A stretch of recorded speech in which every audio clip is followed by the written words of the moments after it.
Somalia's National Museum finished rebuilding in 2020 after decades of war, looting, and neglect. But the COVID-19 pandemic postponed plans for a first show until now.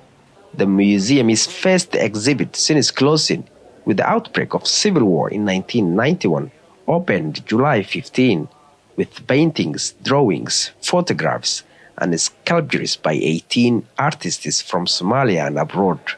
Foreign artists, including those from Italy, Mexico, and Sweden, exhibited their works remotely due to logistics and security concerns.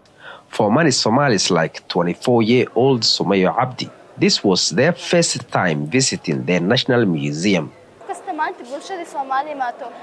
Everyone who has come to this exhibition is very happy because it represents our heritage and the legacy of our mothers and grandparents.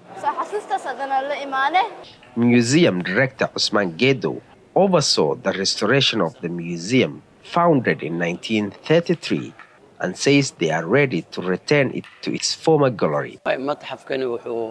The museum has begun its work, and the next step will be to place cultural objects in the museum. As the museum contains a 4-story building, it currently operates on the ground floor and the second floor. The remaining 2 stories of the building are empty. The remaining 2 stories should be filled to the brim with cultural objects as they represent Somali culture and history. Head of the Somali National Academy of Culture, Abdul Qadir Hussein, noticed many objects were looted during decades of civil war. Prior to the country's civil war, the museum was stocked with 4,000 cultural heritage items, and all 4,000 items were taken.